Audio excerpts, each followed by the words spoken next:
Hello, shalom. This is Yuda Zaks from Bet El, just up the road from the Ulpanat Ofra. Very happy to be able to talk to you today and discuss with you some of my special experiences that I had in the process of donating a kidney just over a year and a half ago. I'll share a presentation that I prepared. And in this presentation, we'll see that just over a year and a half ago, this article appeared in the newspapers. Two brothers received kidneys within 2 days of each other. You can see a picture of me on the side there, and you can see one of the brothers and his donor. This is a few months later, where we both were all out of hospital. And here you can see Moshe Avot, the man who's got my kidney today, his brother, Itzik. And the story of Moshe and Itzik starts about 9.5 years ago, when Itzik suddenly discovers that he's feeling terrible, goes to get checked up, and that he's got a critical kidney illness. And he needs to start dialysis, which we'll describe in a moment. Itzik goes through dialysis for 8 years. But after 6 years, his older brother, Avram, also gets sick. And a year later, Avram passes away from the illness. At that time, the other brother, Moshe, gets sick. And Moshe starts dialysis. And the two brothers, Moshe and Itzik, overlapping with dialysis for a year.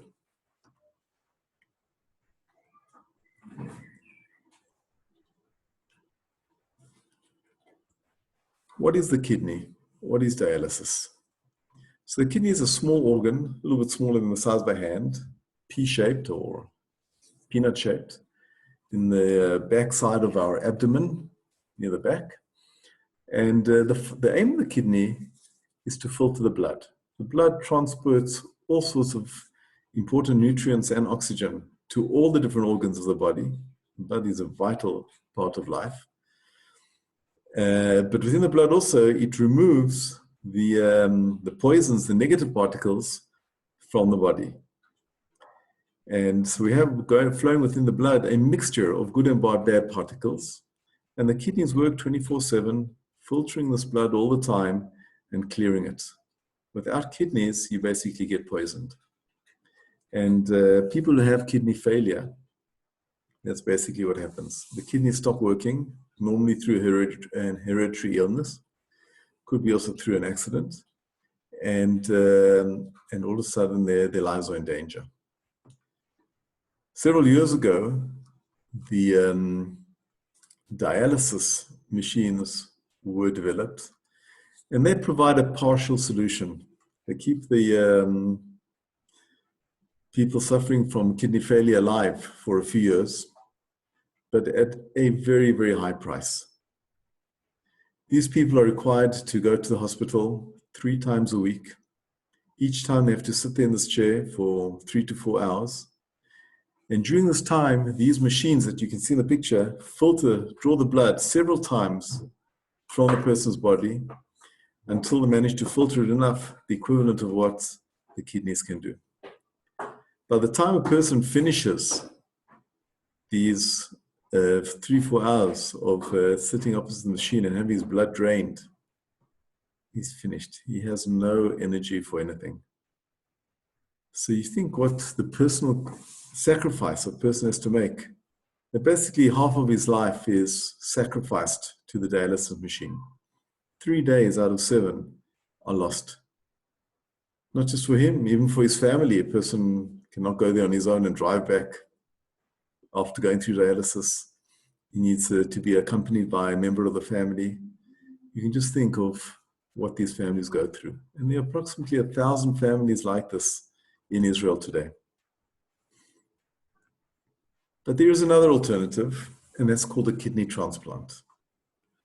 And this falls into two different categories. The kidney could be donated by a dead person, a person who has brain failure through an accident or stroke. And even though the brain stops functioning, the person is dead, the several of the organs carry on functioning for a short period of time. And if they're obtained fast enough, they can save people's lives by donating the heart of the dead person, the livers, the kidneys, or even the parts of the eyes. But with kidneys, we have something else that's unique. A kidney can also be donated from a live person. And this is because we have two kidneys, and the body can actually manage with one kidney. Okay, somebody said, why did Hashem give us two kidneys? And one of the answers is that we can actually donate one of them. And not only can you donate kidneys from a live person, but the kidneys actually last longer than a donation from a dead person. I didn't know much of this until about 5 years ago. I came out of Shachrit, praying in the morning, and one of my neighbors, Akiva, came up to me and said, I just gave a kidney. And I was overwhelmed. I didn't realize that it was that easy to do. I didn't realize that people were doing it. And that somebody that I know, one of my neighbors, gave a kidney. And he actually looked pretty good. But it was just too much of a shock for me to do anything about it. About 2 years later, I happened to be at a wedding in Bnei Brak. And in walks an ex-neighbor of mine, Rabbi Mordechai Cohen, now lives in Sderot. And he happens to mention to me, he says, by the way, I got a kidney 3 weeks ago. And look, I'm fine. And he's sitting there at the wedding, and after he's danced with the Khatan. And as we were chatting, he said, why not? You save somebody's life. And look how easy it is. There's almost no limitations. And I guess the combination of the two and the time started playing on me. Why not? Why not? And eventually I decided there's absolutely no reason why not. And I went to my wife and I said, I want to give a kidney. She was a bit overwhelmed in the beginning. But then we learned more about it, and she became actually very supportive. More or less the same time that I started, I wrote my letter to Matnat Chaim, the organization, Gift of Life, saying that I was interested in donating a kidney. Moshe Avot, who I never knew at the time, started his dialysis. The process takes up to about a year. Some people, I've heard somebody managing to do it in 3-4 months. You have to do several tests to make sure that the donor is 100% healthy, to limit the risks as much as possible. And the risks are very small, same as any other stomach operation. In fact, I had a hernia operation, which is considered a very small standard operation, a year before I donated the kidney. And the chances of 1 in 3,000 is very, very small. A real chance. God forbid something serious could happen. Thank God in Matnat Chaim, over 800 donations so far. All the donors are fine. And then the question a lot of people ask, well, if you've only got one kidney, what happens if that one kidney goes? When you had two, you had a backup. Well, first of all, the truth is it's not 100% true, because if, God forbid, a person's kidney goes as a result of a sickness, normally both kidneys are affected equivalently.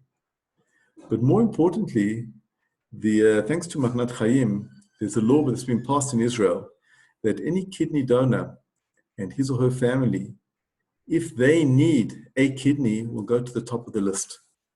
So what it actually means is that by me giving a kidney, I actually improved the risks of anything happening to us, me or my family, as a result of kidney failure, and not increase the risks.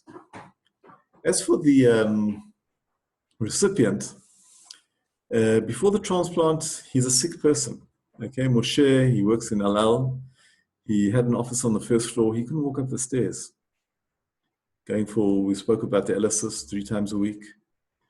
Fail to mention that in order to make the dialysis work, they have to thin out the blood so it can flow into these machines. And very often this causes heart failure. But amazingly enough, that this low-risk operation has a 95% success rate, even more, with the recipients. The official rate is 95%, but Matnat Chaim has seen more than 96%. Not only is it so successful, but the effect is immediate. Moshe and I, we did the transplant on Tuesday. That was the last Tuesday, the 18th of October, Zayin Marcheshvan, that Moshe ever did dialysis. Thank God he's healthy now. There are a lot of very heart-rending stories from kidney donors and recipients, and I just want to share one of them, which I think is exceptionally special. These people in the picture, Leah on the left, was planning to give a kidney to Mana, Ethiopian lady next to her. And she went through all the tests and everything was set and the date was scheduled. And they put Leah down, she had the anesthetic, and they took out a kidney. And half an hour after Leah went into the operating theater, Mana went in according to the schedule. And then Mana had heart failure. And Leah's liver was already out. Leah's kidney was already out. And you can't put it back. And Mana was just not strong enough to be able to get a kidney. So immediately they started calling the next person on the line, etc., who had a suitable blood type. And they found somebody. When Leah came around, they told her, Leah, you're fine, you're doing well, your operation was a success, and your kidney saved somebody's life, but not Mana, another lady's life. And there's a lot of concern about Mana. Thank God she recovered from her situation. And when Leah went back for her follow-up in the hospital, and she inquired after Mana, it happened that Mana had just completed she had recovered from the heart failure, and she just completed a transplant, and Leah went to visit her, and this is this very, very special picture that we see here. Matnat Chaim has been around for just over 10 years. At the time, there was no awareness of how easy it is and how important it is to donate a kidney. And since that time, the numbers have been increasing and increasing, as you can see on these graphs. I was donor number 600, managed to get a round number. Rav Heber, who's Zichrono Livracha, he started the organization, sent us an update for every single person. Today there's going to be this operation. Here's an example of 770. Here's the cake that one of the donors makes a cake in every 100. Then they made the 700. And 770, interestingly enough, went to the wife of a Chabad emissary. And it's been an incredible, incredible success. Unfortunately, the operations have stopped temporarily during the corona, but we hope that in a matter of weeks, they will start again. Just to emphasize, the process of recovery is also very quick. I was only 2 days in hospital. Sometimes people are up to 3. Most people go back like I did after I had slight pain, took a bit of Acamol or Optogin, and it's fine. I was ready to go back to work learning after a week, but they told me to wait 2 weeks, which I did. After 6 weeks, I was fully recovered. I was back picking up my grandchildren, running, and in fact, a few months afterwards, I actually ran the half marathon in Jerusalem, and without any problem. There's a very few long-term limitations. For 1 year, you cannot fast, but you need to drink, which everybody needs to do. They go skydiving, which wasn't planning to do that anyway. And there are a small group, subset of medicines which you should not take because they're not so good for your kidney. Probably not good for anybody, but especially people with kidney, with only one kidney. A nice anecdote is that Matnat Chaim made running shirts for the people entering the marathon. On the back of their shirts, it says, Kilya achat ulefanecha. One kidney, but I'm in front of you, either with the donation or in the race. And apparently one of the people who actually gave a kidney was so taken on by running this marathon and seeing somebody in front of him that he couldn't catch up to with a shirt with one kidney that he decided to donate a kidney. But now we come to something sad. When I've actually prepared this presentation originally, I was planning to show some videos and talk about a very special person, Rabbi Haber. And unfortunately, a week and a half ago, Rabbi Haber passed away after becoming infected by corona. As careful as he was, he got infected. Nobody knows how he got infected. And after suffering and then being in a serious situation for a week and a half, he passed away. And I want to talk a little bit about Rav Haber, who I feel very close to. We met a few times before the operation. Afterwards, some of these voluntary work I've been doing for the special organization. Rav Haber himself had a kidney transplant about 11 years ago. He was on dialysis for 1 year. He explains in one of the videos that I saw how difficult it was. So much so, the trauma was so great that even seeing the cover page of the hospital that they used to have the dialysis, he saw it in the magazines that he gave. He used to rip out that page of the magazine. And after 1 year, he managed to get a donor, and he managed to come out of it. Rav Haber was with another young boy, a 17-year-old youngster named Pinchas Turjuman, in the dialysis. And a special relationship developed between them. They used to learn together. Rav Haber spoke about a very small yeshiva with one Rav and one Talmid. And when Rav Haber recovered, he said he's got to find a donor for Pinchas. And he searched and he looked, and as we said, there was no awareness at the time. And he managed to find him a donor, and this person went through all the tests. And a date was scheduled for Pinchas's operation. 2 weeks before the scheduled operation, Pinchas's father, Shibadeh L'chaim Tovim, called Rav Haber Zichron Livracha and said Pinchas passed away from heart failure. Rav Haber said that the day that Pinchas died was the day that Matnat Chaim, the special organization, was born. Rav Haber was a principal of a school and a Rav in a cheder. He left both positions and he dedicated himself just to trying to bring awareness and bringing more donors, live donors, to this long list of hundreds of people waiting for their lives to be saved. In the first year, they managed to bring 4 people, 4 donors. And now after just over 10 years, they've reached an amazing 800.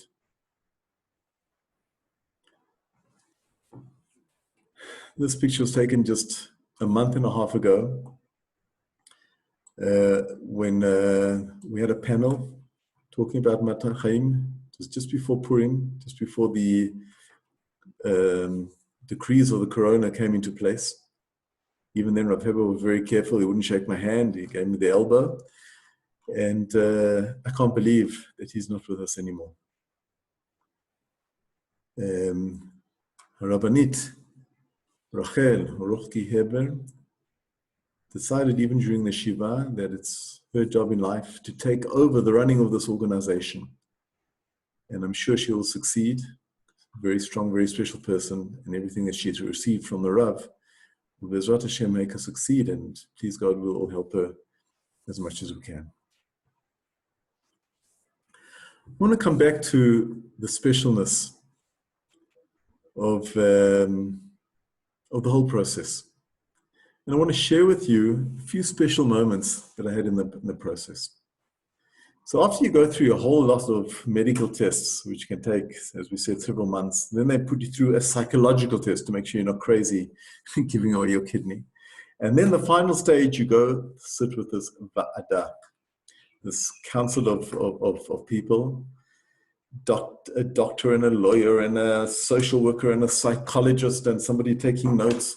And it's very formal, and they ask you very difficult questions, and almost they try to catch you out just to make sure you really know and it's the right decision for you to give the kidney. And I was waiting with my wife in the waiting room. And I asked them if my wife can come in with me, and they said, no, you have to go in on your own. So I said to my wife, why don't you go across the street and do some shopping? Which she did. And about a minute later, this couple walked in. Hello, they're very friendly. She said, hi, I'm Eti. He said, I'm Moti, nice to meet you. I said, hi, I'm Yuda. And they froze and they said to me, you're an angel. And it took me a minute to understand what was happening. I said, wait, are you my recipient? Till that stage, I'd been told that my recipient was a 61-year-old person from Rishon LeZion who had been on dialysis for a year, and that's all I knew. And that his family were not able to donate to him. They actually knew my name because when I was doing the tests, their Kupat Cholim had to pay for my tests. So they needed my name and my ID. And they'd obviously seen my picture on the internet and they heard my name and they put one and one together. And this was one of the most special encounters that I've had in my life. And my life's been filled with quite a range of experience. We decided not to get very friendly until after the operation. And the next was coming to the operation. And I mentioned that Moshe's brother also received a kidney. What I failed to mention is that that happened 2 days earlier. So in the hospital, when this picture was taken, this was just before the operation. Itzik was there also just after his operation, as was Eliada, his donor. And meeting these families and becoming a greater extended family at the age of 58, growing again and expanding my family like this was really, really, really special. I remember when Itzik was on the interviewed on TV, and he mentioned that he had lost his brother a year before this to the same sickness. And he said, we lost one brother, but we gained 2 new brothers. The other special experience was the royal escort by Moshe's family. They put me on the bed on the way to the operating theater. My wife, of course, Nechama, escorted me. And we're walking down the passages, and all of a sudden, Eti was at the other side. And these 3 lovely children were all around my bed, being escorted to the operating room. And they started singing, you die. And it was just so beautiful, so warm, that even now, after a year and a half, and I've told the story so many times, I get a little bit emotional. And not to mention the get-togethers. We've become very close to the Avot family. We see each other every 3 months. We talk every week. And we really are family. I remember one of the things that Eti said to me when we first met after the Vada. She said, Moshe really wants to see his grandchildren. And none of our children are married yet. Well, subsequently, since the operation, all 3 children got engaged. And in fact, Shlomit got married just before Purim. And we were fortunate to celebrate the wedding together with them. Another special occasion was the Shabbaton with 150 other donors and their spouses. And just getting together with these people who have something just so special in common was very, very unique. I want to share with you this short video. One of the daughters of somebody who lives in Bethel, in fact, a couple, both of them, her father and her mother, both donated a kidney. First her father, and a couple of years later her mother. And this was filmed the day that her mother gave her kidney.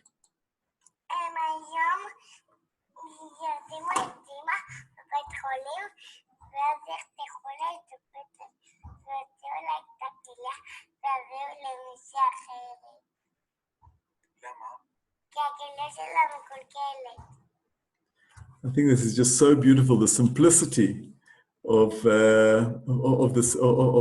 how you view it. And it's so true. Her skin is broken and her mother can help her. Just why not do it? Finally, I'm going to end off and share with you a few milestones in my life. You know, a person's life is basically a steady state. You do the same things normally from day to day, flowing on. Every now and then, something special happens and it uplifts us. And from then, we start going at a higher level. And then something else will happen a few years later. And I want to share with you the highlights, the milestones in my life that I think make my life special. In 1974, when I was 13, I became a man. I had my bar mitzvah. When I was about 16, I became dati. A very strong turning point in my life. A few years later, I studied engineering and became an electrical engineer. And a few months after that, I became married and became a young husband. 1 month after the wedding, the two of us made Aliyah together and we became Israelis. Each of these events are very special and really changed and uplifted my life. A few years later, we became parents. And several years later, we became grandparents. And a year and a half ago, I saved a life. And I thank Hashem. I thank Rabbi Heber Zatzal. I thank Moshe. And I thank this whole organization for giving me the opportunity to be able to do something so special and having this as part of my life. What can you do? Most of you are still young. You can only donate a kidney from the age of 25. Maybe by then they'll find another solution, but if not, then please consider it.